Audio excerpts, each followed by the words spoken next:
Hola et bienvenue sur cette vidéo où je te donne les meilleures respirations pour l'anxiété. Je te fais un top 5, je vais te présenter 5 respirations. Tu sais que quand tu souffres d'anxiété, d'attaque de panique, de stress, il est primordial d'apprendre à apprivoiser ta respiration. On te l'a déjà dit 1000 fois, mais honnêtement, le contrôle que l'on a sur notre respiration est l'un des outils les plus puissants mis à notre disposition par notre organisme pour gérer notre système nerveux, le contrôler, l'apaiser, mais aussi nos pensées, nos émotions, car tout est lié. Alors même si on ne sait pas, on sait tous, pardon, même si on sait tous respirer, sinon d'ailleurs tu ne serais pas là maintenant, ça demande un petit peu de pratique pour vraiment arriver à contrôler cette respiration et en faire un outil efficace. Donc je vais te proposer ici des exercices. Si tu n'as pas l'habitude des exercices de respiration, ou tu sens que c'est difficile pour toi et que peut-être ton diaphragme est un peu bloqué, tu as besoin de le décrisper, alors je te propose de suivre d'abord cette vidéo juste au-dessus. Ça ne t'empêche pas de continuer de voir les 5 techniques, mais sache qu'il existe cette vidéo sur cette chaîne de décrispation du diaphragme. Alors aujourd'hui, je te propose 5 exercices. Tu vas pouvoir apprendre à les pratiquer. À chaque fois, je vais t'expliquer les bienfaits de chaque respiration. Et je t'expliquerai brièvement en quoi ça consiste. Et à chaque fois, je te mettrai un lien, comme je viens de le faire maintenant, pour une session guidée complète, qui se trouve aussi sur cette chaîne. Donc, ici, l'idée, comme je te dis, par la respiration, c'est de venir agir sur le système nerveux et de là, automatiquement, sur les sensations, sur les pensées, sur les émotions. Donc, je vais à chaque fois te proposer les respirations dans un ordre particulier, c'est-à-dire de la plus simple, peut-être plus facile à pratiquer, il me semble, vers la numéro 1 qui va être ma petite respiration chouchou, qui peut-être est celle que je pense peut-être plus efficace. En tout cas, vous verrez que chaque respiration a aussi ses bienfaits spécifiques, n'agissent pas forcément toujours au même endroit, donc il faut bien toutes les regarder, puis ensuite vous pourrez choisir celle qui peut-être est plus adaptée à votre besoin tout de suite maintenant. D'ailleurs, vous pourrez me noter juste en dessous si vous en avez une que vous préférez ou si vous avez aussi des questions à savoir que vous n'êtes pas sûr laquelle est la bonne pour vous. Alors posez-moi la question. Numéro 5, la cohérence cardiaque qui suit la méthode 3-6-5, c'est-à-dire qui consiste à pratiquer l'exercice 3 fois par jour au rythme de 6 respirations par minute pendant 5 minutes. C'est en 2003 que le très reconnu docteur David Servan-Schreiber, dans son livre best-seller qui s'intitule « Guérir le stress, l'anxiété et la dépression sans médicaments ni psychanalyse », présente la technique de cohérence cardiaque en langue française. L'effet de la cohérence cardiaque est quasi immédiat, apporte apaisement, calme et sérénité. La pression artérielle, la fréquence cardiaque baisse doucement, la sérénité s'installe et ton cerveau se met en mode veille, calme et attentif. Quand on arrive à cet état de cohérence cardiaque entre le cœur et le cerveau émotionnel, alors ça stabilise le système nerveux en général. Une fois parvenu à ce moment d'équilibre, nous trouvons alors dans une situation optimale pour faire face à toutes les éventualités. On réagit mieux donc aux situations stressantes. Par exemple, une situation au travail qui nous aurait mis normalement en colère, si on a pratiqué au rythme régulier, alors en fait on retrouve cet effet à moyen long terme sur la journée. On est alors capable de digérer nos émotions et nous sommes en pleine capacité donc de gérer nos réflexions, nos pensées, nos raisonnements. Donc si tu veux commencer par cette respiration, tu peux la tester juste ici. Mais de toute manière, on continue avec notre prochaine respiration, donc notre respiration numéro 4, qui s'appelle Nadi Shodhana. La respiration alternée est une technique issue de la tradition du yoga, donc qui consiste à respirer par une narine puis par l'autre, de manière alternée. C'est une méthode qui s'appelle en yoga un kriya, c'est une méthode de purification. Cet effet purificateur se fait spécialement ici sur nos émotions, puisque donc le nez est juste en avant de nos centres émotionnels qui sont à l'intérieur, juste derrière le nez du cerveau. Donc au-delà en fait de cet effet sérénité sur la respiration qui va nous aider à améliorer les fonctions par exemple des poumons, on va aussi venir en travaillant d'un côté puis de l'autre créer un équilibre entre les deux hémisphères droit et gauche du cerveau. Cette action purifiante se fait aussi au niveau donc, de nos pensées, comme je disais aussi des émotions, mais aussi en général, ça active les processus d'élimination du corps. C'est pour ça que c'est donc un kriya.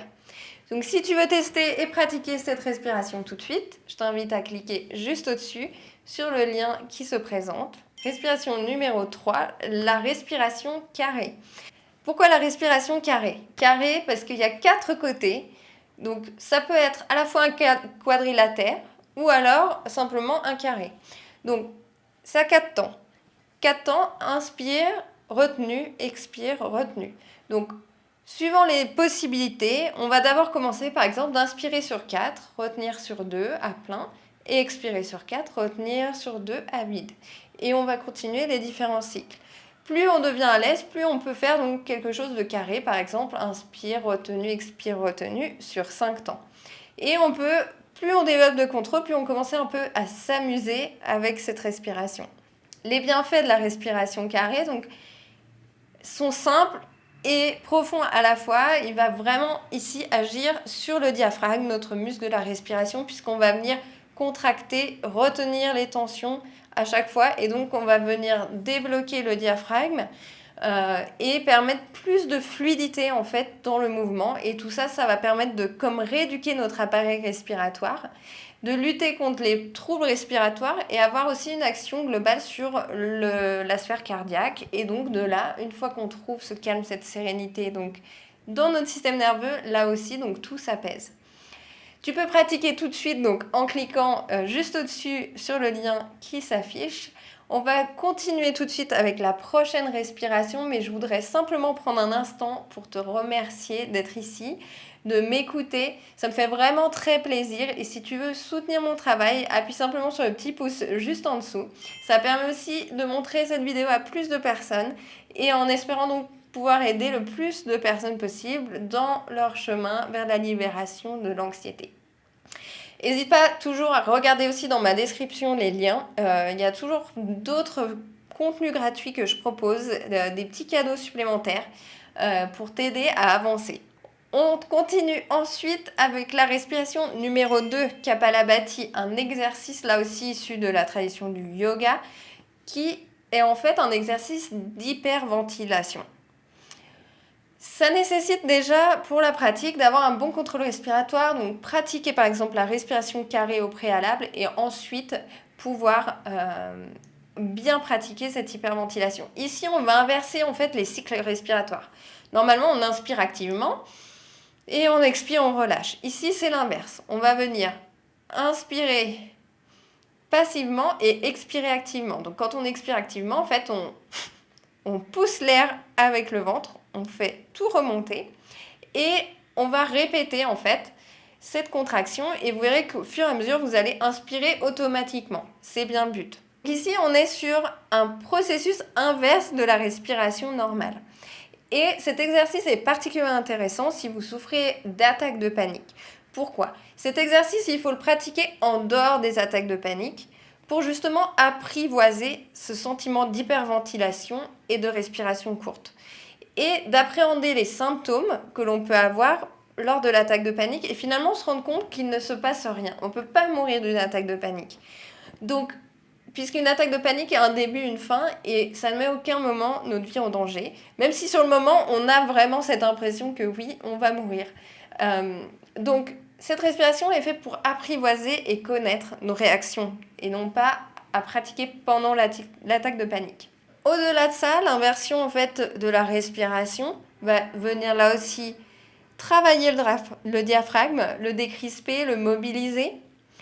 Et même si tu vas avoir parfois l'impression au départ que ça va plutôt être un exercice qui va être excitant, qui va te donner de l'énergie, en fait, à la fin de l'exercice, on fait toujours une rétention du souffle pour venir complètement activer notre système nerveux parasympathique, donc notre frein qui vient justement créer cet apaisement.